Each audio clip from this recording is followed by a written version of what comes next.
sky! Brother, help me!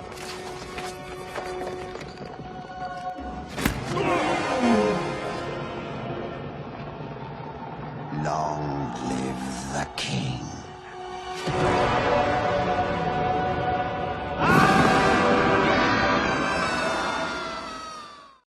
The Streamlight Survivor X. Like, almost immediately after I did the I have this thing about the Streamlight Survivor, Streamlight announced the Survivor X, a, quote, new and improved version of its predecessor. That is not unusual. There have been many versions of the Survivor. There's the Survivor, the Survivor, the Survivor LED, the Survivor LED Low Profile, the Survivor X, the Survivor ATEX. Streamlight is no stranger to right-angle flashlights. They build them solid, and they build them to last. There's a reason many firefighters use a Survivor. I mean, even Ellie in The Last of Us uses a Streamlight Survivor, but, like, that's a video game and not real life. It does just make me really excited when I see stuff I recognize in video games and movies, and I don't really know why. It's like I saw the MSA Millennium gas mask in Resident Evil 7, and I was like, whoop, whoop. I guess it's just even cooler when I see something that I know, and it makes sense why they would use it. Like, for example, it's a post-apocalyptic setting where batteries are going to be kind of hard to get because nobody's making them anymore. Of course they're going to choose a flashlight with a 41,000 candela output and a 15-hour runtime on low. I mean, it'll run for 20 days on Moonbeam mode, so you'd have to be big stupid not to choose it. But I digress. What is my affiliation with Streamlight? Absolutely none. I am not being paid by them or sponsored by them, and this is not a sponsored video. I bought this with my own money because I wanted one. I just really like things that make light, and I'm a big fan of their Survivor series of lights. I have a problem with flashlights. I own too many of them. I own 3 of this flashlight now. 3 of it. I don't need 3 of this flashlight, but there they are. So, the new version is out, and I got my grubby little goblin mitts on one. What do I think? Well, physically, they're not too different.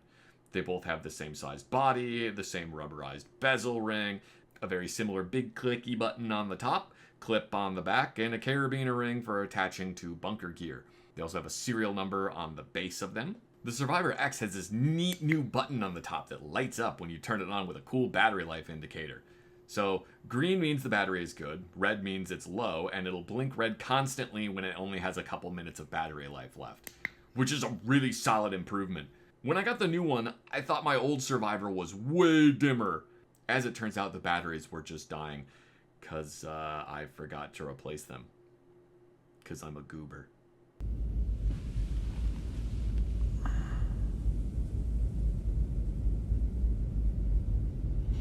It's really nice to see at a glance how much battery life you have without trying to remember how bright was this thing the last time I used it. Because the human mind is a faulty meat computer, which has trouble remembering things that didn't happen literally 2 seconds ago.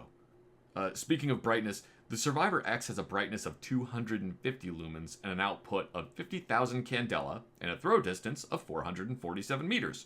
Whereas the Survivor has a brightness of 175 lumens, an output of 41,000 candela, and a throw distance of 405 meters. So I just threw out 2 sets of numbers there, lumens versus candela. Lumens are the one you're probably familiar with. There's a lot of people who think the bigger the lumen, the better the light, but this isn't strictly true. And I know some of you will be confused by what candela is. Without going too far into it, lumens are how much light is output, but candela is the intensity of the light. The best way I've heard it explained is that lumens are horsepower, but candela is torque. Candela determines how far you can throw the light, or how many photonic barriers it will penetrate, like windows or fog or smoke. I have this, which is the Meritac Laser Excited Phosphor, or LEP flashlight. It has a relatively low lumen output versus the Survivor X at only 180, but its candela is absolutely bonkers at a whopping 895,000. For reference, the Streamlight Survivor X has a 50,000 candela. So yeah, those 1 million lumen lights you see on Amazon may sound impressive, but they don't really have the balls behind them to throw a beam more than about 30 feet away from you. Anyway, getting back on track, both of these lights have a high mode and a low mode, and they're both identical at 60 lumens for 15 hours on alkaline when it comes to low mode. Rechargeable batteries are about 13 hours, but I didn't spring for those, so I'm going off of the alkaline models since they're cheaper and I didn't have to buy a charger for them. They also have a flash mode for signaling, which lasts 8 hours. They can both accept these really cool little things called smoke plugs that go inside the flashlight head. The smoke plugs do two different things. They can put a softer edge to the beam, which reduces eye strain, or they can help focus the beam to help punch through smoke, windows, and other photonic barriers much easier. The yellow one is for reducing eye strain, and the black one is for helping focus the beam. So despite how short this bezel looks, it actually goes a pretty good depth inside the flashlight. One of the things that determines how far you can throw a beam is actually bezel length. The older survivors used a much longer bezel, but that had a tendency to get hung up on stuff when attached to firefighting gear because it was like 2 inches long. So Streamlight did this really neat thing where they squished the bezel down into the body of the flashlight by putting the LED really far towards the back of it, which helps give it a lower profile. And I honestly really like how they did this. It also helps keep the center of gravity closer to the center, and with a wide base, that makes it way less likely to tip over like the old MX991U flashlights. You know, like the right angle ones that the military use. These things are garbage. The Survivor has a battery compartment that accepts 4 AA batteries, or the NIMH battery, which is pretty standard stuff. They changed that on the X with this wonky new battery tray. I don't dislike it, but it's really goofy and asymmetrical. It can take 3 AA batteries or an 18650 lithium-ion battery, which is really nice. Streamlight also went away from the NIMH batteries to a newer lithium-ion battery for the rechargeable one.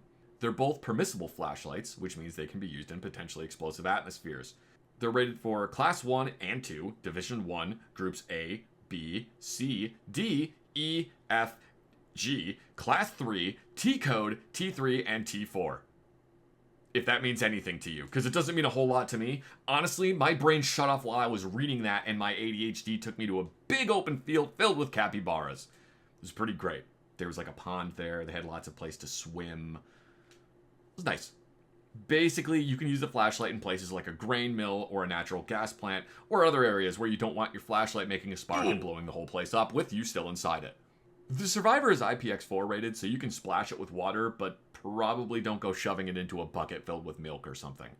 But the Survivor X is IPX67 rated, meaning it's dust tight and waterproof to 1 meter for 30 minutes. So you'll be fine if you're using this thing in the rain, or in a firefighting situation where it's getting soaked with a fire hose, or in your shower in the dark because you forgot to pay the electric bill. But the joke's on them because the water's included in the rent and the water heater is communal for the apartment. Something they changed on the X was that the Survivor had this info molded into the back of the light, which I personally really liked. On the X, it's just a sticker on there. I don't know why this change was made. I mean, yeah, it's easier to read it, but I feel like when it gets repeatedly exposed to water, banged into bunker gear, and scraped and dropped, and not to mention exposed to 500 degrees, this sticker is probably going to start to peel off. Oh yeah, the flashlight's also rated to 500 degrees Fahrenheit. Oh, that's hot. Granted, the same could probably be said for those tiny words that are molded on the back. And one good smack with a hose coupling and nobody's reading that anymore. The biggest change they made on the X, and one I don't particularly care for, is the elimination of Moonbeam mode. That's the one I brought up earlier that the Survivor has. I don't know what the lumen output is. I'm gonna guess like 2. But I love the fact that it'll run for 20 days in Moonbeam mode. Is that useful? I don't know. I guess if it's a survival scenario and you have an extremely limited amount of batteries, or if you get stuck in a mine shaft and you need to make it last, yeah, I suppose the Moonbeam's usefulness is somewhat, sus.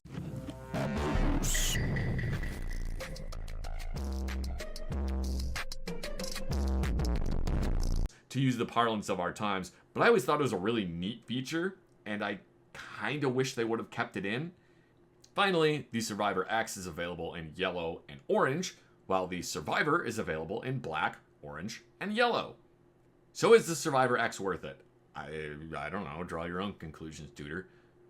I mean, yeah, it's a friggin' solid light, and the battery level indicator is sick. I don't regret buying it. Both of them work incredibly well, and I don't foresee having any problems with either. If you want a rugged as hell right angle flashlight that can see you through a house fire, or a firefight, or you just need to finish off your Ellie cosplay, then this thing will work great for you. Personally, I still really like the original Survivor, if only for the Moonbeam mode. But the Survivor X has that really cool battery light on the top of it. Oh, it's a tough choice. I mean, I have both of them, so I can just keep both of them. I'll just keep both of them. How do we end this video, Streamlight Flashlight? That's an excellent idea. Thank you very much, Streamlight. I don't know what you mean by that. Okay, no, we're ending the video now. We're stopping the video.